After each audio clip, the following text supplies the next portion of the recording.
Assalamualaikum anak-anak. Alhamdulillah di pagi yang cerah ini kita dapat berkumpul kembali untuk belajar bersama.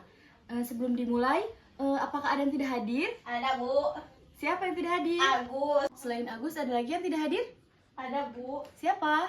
Tanya dan Putri, Bu. Oh, Tania dan Putri kenapa tidak hadir? Sakit, Bu. Oh yaudah, kita doakan teman-teman kita yang sedang sakit, semoga Allah segera angkat penyakitnya. Amin. Dan segera bisa belajar kembali bersama kita di kelas ini. Sebelum dimulai, alangkah baiknya kita berdoa terlebih dahulu ya. Zakia tolong pimpin doanya ya. Berdoa dimulai. Sebelum Ibu mulai materi hari ini, apa ada yang masih ingat materi minggu lalu yang Ibu sampaikan? Masih, Bu. Apa saja? Tentang hari kiamat, toharoh, asmaul husna, dan macam-macam lagi. Nah, alhamdulillah kalau kalian masih ingat materi minggu lalu, tandanya kalian mutolaah di rumah.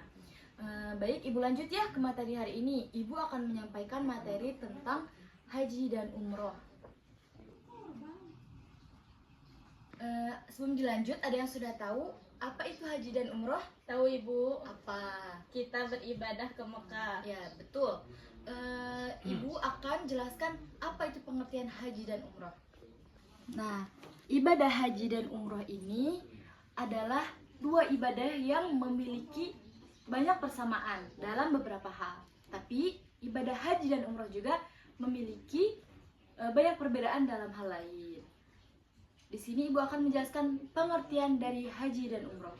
Pengertian dari haji, menurut bahasa haji itu adalah al-qasdu, artinya bermaksud atau menyengaja untuk melakukan sesuatu yang agung. Haji juga bermakna mendatangi sesuatu atau seseorang. Sedangkan menurut istilah, ada ya di sini anak-anak?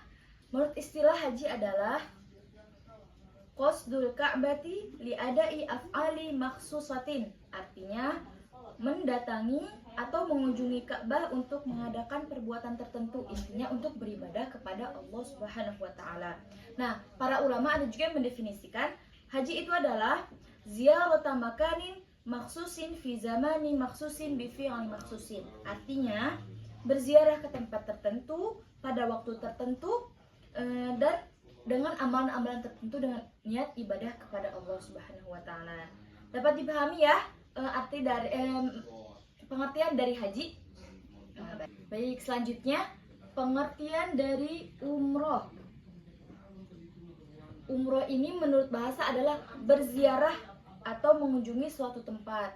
Sedangkan menurut istilah umroh adalah mengunjungi Baitullah Al-Haram untuk melakukan tawaf, sa'i, dan tahallul. Tahallul itu mencukur rambut ya, dalam rangka beribadah umroh karena Allah Subhanahu wa taala. Dapat dipahami ya pengertian dari haji dan umroh? Mengerti, Bu. Baik, Ibu lanjut. Haji dan umroh itu ada perbedaannya. Di antaranya adalah yang pertama, haji itu terkait waktu tertentu. Nah, haji ini tidak bisa dilakukan sebulan sekali atau 3 bulan sekali, tidak bisa. Haji hanya dilakukan 1 tahun 1 kali, yaitu pada tanggal 9 Zulhijjah saja. Kalau umroh bebas waktunya, tapi tidak pada waktu hajian ya. Bebas, kita mau sebulan sekali atau 3 bulan sekali, itu bebas. Umroh itu tidak terkait dengan waktu tertentu. Yang kedua, haji itu harus ke Arafah, Musdalifah, dan Mina. Haji itu tidak hanya dilakukan di lingkungan Ka'bah saja, tidak, tapi ada rangkaian yang kita lakukan harus keluar dari kompleks Ka'bah ya, yaitu diantaranya harus ke Arafah, ke Musdalifah, dan ke Mina. Dapat difahami ya perbedaan dari haji dan umrah? Ya. Selanjutnya Ibu lanjut ke hukum haji dan umroh. Nah, hukum haji bagi umat muslim yaitu wajib atau fardu ain bagi muslim yang mukallaf dan mampu. Mampu di sini ada 2 kategori, yaitu mampu secara fisik, artinya kita sehat, mampu melaksanakan kegiatan rangkaian ibadah haji di Mekah nanti. Yang kedua, yaitu mampu secara finansial atau harta. Kita mampu membiayai diri kita untuk berangkat ke kota suci Mekah dan mampu membiayai keluarga yang ditinggalkan. Selanjutnya, hukum umroh. hukum umroh ini ada dua pendapat. Yang pertama, pendapatnya dari Imam Malik dan Imam Hanafi. Hukum umroh itu sunnah, tidak wajib. Sedangkan menurut Imam Syafi'i dan Imam Hambali ya, ada di sini ya, terlihat. Umroh ini hukumnya wajib 1 kali seumur hidup. Jadi seumur hidup kita ini harus sudah pernah melakukan umroh minimal 1 kali. Nah, di sini ada dalil tentang hukum haji dan umroh ya. Ibu pengen Zaki membacanya ya? Boleh. Bismillahirrahmanirrahim. Walillahi 'alan nasi hajjul baiti man istata'a ilaihi sabila. Wa man kafara fa innallaha ghaniyyun 'anil 'alamin. Artinya, melakukan haji adalah kewajiban manusia terhadap Allah, yaitu bagi orang yang sanggup mengadakan perjalanan ke Baitullah. Barang siapa yang mengingkari kewajiban haji, maka sesungguhnya Allah Maha Kaya dari semesta alam. Terima kasih Zakia telah membacakan dalil hukum tentang haji dan umroh. Selanjutnya, ibadah haji dan umroh ini memiliki syarat-syarat dan rukunnya. Di antaranya yang pertama ya, syarat wajib haji dan umroh. Yang pertama, beragama Islam. Tidak sah orang Kristen itu umroh atau haji ya. Yang kedua, dewasa, itu sudah balik, bisa membedakan mana yang salah dan mana yang benar. Yang ketiga, itu berakal sehat, tidak gila ya, tidak majnun. Yang keempat, merdeka. Seorang itu bukan seorang budak, tapi di zaman sekarang mah tidak ada ya budak. Itu ada pada zaman Nabi dan para sahabat saja. Yang kelima, mampu. Mampu yang ibu sudah sebutkan tadi, mampu secara fisik dan finansial. Selanjutnya, rukun haji dan umroh. Ibu bilang. Nah, rukun haji dan umroh. Yang pertama, ada ihram. Yang kedua, wukuf di Arafah. Yang ketiga, tawaf. Yang keempat, sa'i.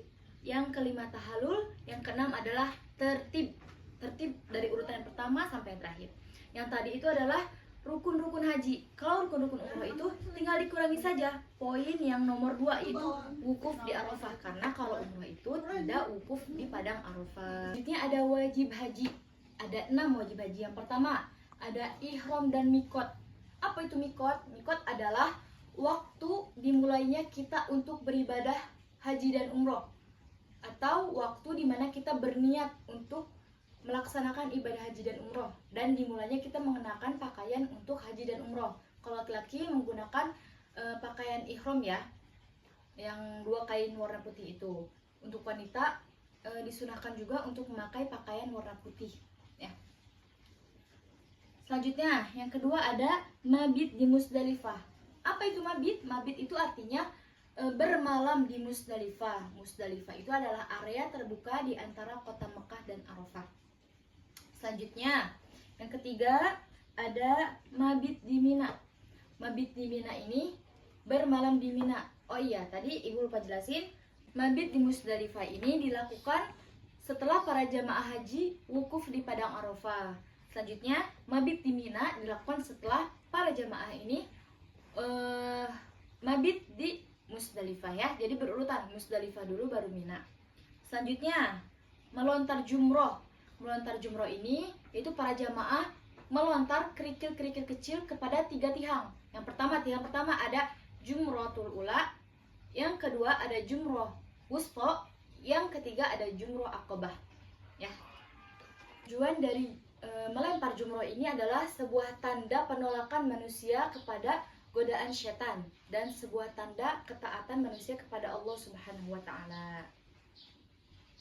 Baik, yang terakhir dari wajib haji adalah tawaf wada. Tawaf wada ini artinya adalah tawaf perpisahan, di mana kita telah menyelesaikan rangkaian ibadah haji dan umroh. Kita akan meninggalkan Mekah atau kita akan pulang ke tanah air, kita tawaf wada terlebih dahulu. Selanjutnya ada sunah-sunah ihram. Sunah-sunah yang dianjurkan kita untuk melaksanakannya sebelum kita niat ihram. Yang pertama ya, di sini ada kelihatan ya. Di sini yang pertama ada mandi sebelum ihram. Kita mandi dengan niat untuk berihram ya.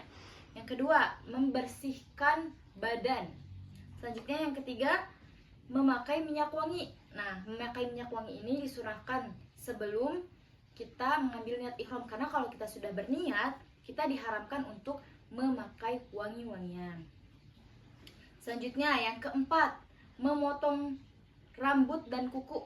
Bagi laki-laki yang gondrong atau rambutnya belum rapih, itu disunahkan untuk merapikan, mencukur dulu ya rambutnya, dan kuku-kukunya yang belum dipotongin disunahkan untuk dipotong. Selanjutnya yang kelima, mencabut bulu ketiak atau mencukur bulu kemaluan ya, itu disunahkan. Yang keenam, menggunakan pakaian ihram berwarna putih ya. Kalau laki-laki pasti berwarna putih karena kain ihram berwarna putih. Dan disunahkan untuk wanita memakai pakaian warna putih, gamis putih ya. Selanjutnya yang ketujuh. Sholat sunnah ihram 2 rakaat. Nah, biasanya di tempat kita mengambil mikot itu kita sholat sunnah terlebih dahulu ya. Yang terakhir, membaca talbiyah selama ihram. Sudah tahu kan ya lafaz talbiyah apa? Tahu nggak?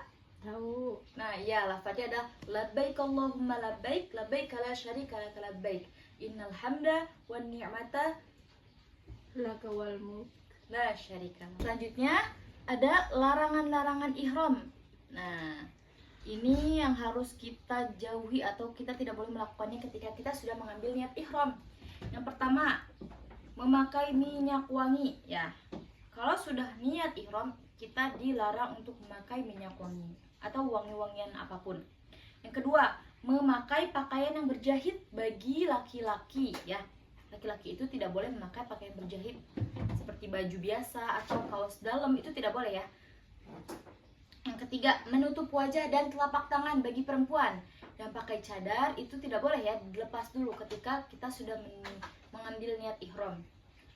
Kecuali dalam keadaan darurat seperti COVID, jadi tidak apa-apa kalau misalnya keadaan darurat kita memakai masker atau penutup wajah ya. Selanjutnya yang keempat, menutup kepala bagi laki-laki. Laki-laki yang sudah ihram, yang sudah mengambil niat ihram, dilarang untuk memakai peci atau sorban atau topi ya, yang lain-lain yang menutupi kepala. Selanjutnya memakai minyak rambut. Yang kelima, memakai minyak rambut. Yang keenam, mencukur, mencabut, memotong kuku dan rambut di bagian manapun, di bagian tubuh kita ya, itu dilarang. Selanjutnya yang ketujuh, berburu binatang dengan cara apapun. Walaupun ada nyamuk nih, kita nggak boleh menepuk nyamuk sampai mati, itu dilarang, nanti kita terkena denda. Selanjutnya yang kedelapan, mencabut atau memotong rumput atau pohonan di tanah haram. Yang tangannya iseng nih ya, nggak boleh sembarangan mencabut-cabut tumbuhan di tanah haram, itu dilarang. Yang kesembilan, melakukan akad nikah, menikahkan atau meminang seorang perempuan, itu juga dilarang. Yang kesepuluh, melakukan hubungan suami istri bagi suami istri, itu dilarang juga ya. Baik, sampai di sini ada yang mau ditanyakan anak-anak? Tidak ada. Alhamdulillah, kalau begitu Ibu anggap kalian sudah paham kepada materi yang Ibu jelaskan ya. Baik, kesimpulan hari ini Ibu ingin Zakia untuk membacanya.